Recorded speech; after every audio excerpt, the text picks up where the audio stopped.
नमस्कार.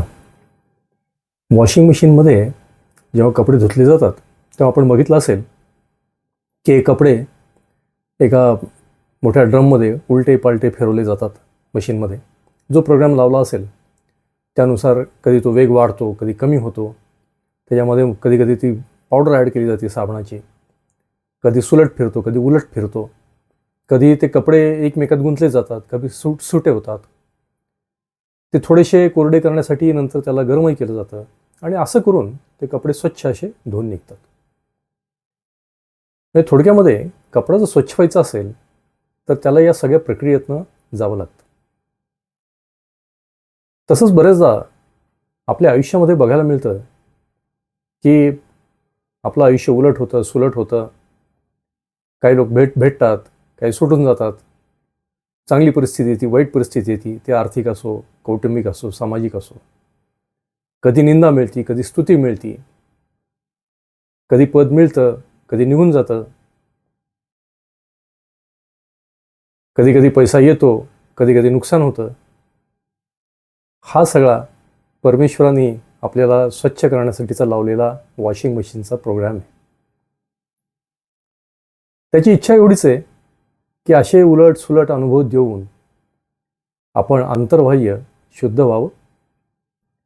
आपल्याला कसलाही संग लागू नये, कसलंही आपल्याला आसक्ती राहू नये, कसलाही मळ आपल्या कुठल्याही शरीराला, ते स्थूलदेह असो, सूक्ष्मदेह असो की कारणदेह असो, या सगळ्याच्या आपण पलीकडे जावं.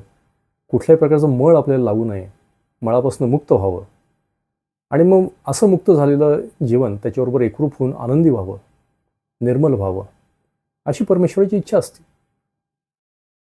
पण ही प्रक्रिया जेव्हा सुरू होती तेव्हा आपल्याला हे लक्षात येत नाही की हे परमेश्वराच्या जो प्रोग्राम म्हणतो आपण वॉशिंग मशीनचा, तसंही परमेश्वराचं वॉशिंग मशीन आहे आणि त्यानुसार तो ते करतोय.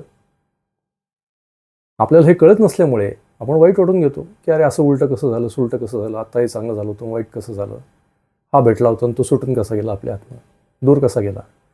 पण खरं म्हणजे यामध्ये जर भगवंताचा उद्देश लक्षात घेतला तर आपल्या लक्षात येईल की ही आपल्याला स्वच्छ करण्याची प्रक्रिया चालू आहे.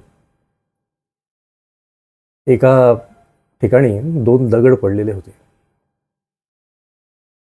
त्या दगडापैकी एक जो दगड आहे तो काही दिवसांनी मंदिरामध्ये मूर्ती म्हणून स्थापन झाला.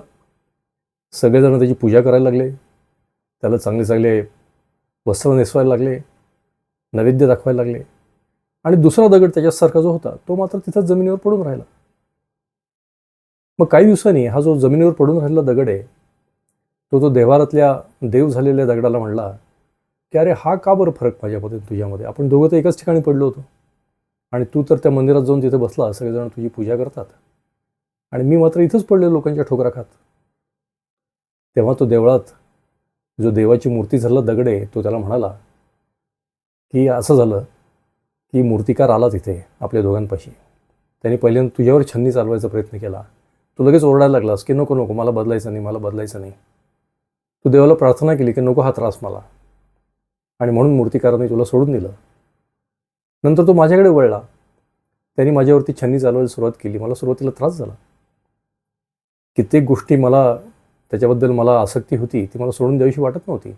पण तरी पण त्या मूर्तिकाराने जे केलं त्याच्यावर विश्वास ठेवून मी माझ्यातल्या ज्या ज्या गोष्टी नको आहेत ते त्याला काढायला मदत केली, करू दिली त्याला. माझ्यातलं जेव्हा खराब भाग निघून गेला, जो नको आहे तो भाग निघून गेला, तेव्हा आपोआप मूर्ती तयार झाली. कारण मूर्ती तयार करण्याची प्रक्रिया म्हणजे काय की नको असलेला भाग काढून टाकणं. तसं त्या मूर्तिकाराने केलं आणि मग माझ्यामध्ये मूर्ती तयार झाली. देवासारखे मला लोक मानायला लागले, म्हणून मला गाभाऱ्यात नेऊन तिथं देवासारखं बसवलं. थोडक्यात काय की आपल्याला जर परमेश्वराच्या जवळ जायचं असेल, त्याच्या गाभाऱ्यात जाऊन बसायचं असेल तर आपल्याला घाव सोसावे लागतील. आपण जर म्हटलं की नाही, कुठलाही घाव न सोसता, कुठलीही टीका सहन न करता, कुठल्याही वाईट गोष्टी सहन न करता आपल्याला देवत्व मिळावं, तर तसं होत नाही. त्यामुळे आयुष्यात जेव्हा बदल येतात, जेव्हा चांगल्या वाईट घटना घडतात, तेव्हा ही 2 उदाहरणं अगदी नक्की लक्षात ठेवली पाहिजेत.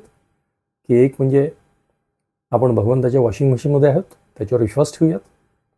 आणि दुसरी गोष्ट की जेव्हा आपल्याला छन्नीच्या हातोड्याचे घण पडतात आपल्यावरती, तेव्हा दगडातून मूर्ती बनवण्याचं काम परमेश्वर स्वतः करतो आहे आणि यातनं चांगलंच होणार आहे हा विश्वास जर आपण ठेवला तर चांगल्या आणि वाईट दोन्ही परिस्थितीमध्ये आपल्याला फरक पडणार नाही, आपलं जीवन अतिशय आनंदी राहील. तर या छोट्या छोट्या गोष्टीतनं आपण आपल्यामध्ये बदल घडवायचा प्रयत्न करूयात. असे व्हिडिओ आपल्याला जर आवडत असतील तर जरूर लाईक करा, सबस्क्राईब करा आणि या छोट्या छोट्या गोष्टी आपल्या जवळच्यांबरोबर शेअर करून त्यांचं जीवनसुद्धा आनंदी करायचा जरूर प्रयत्न करा.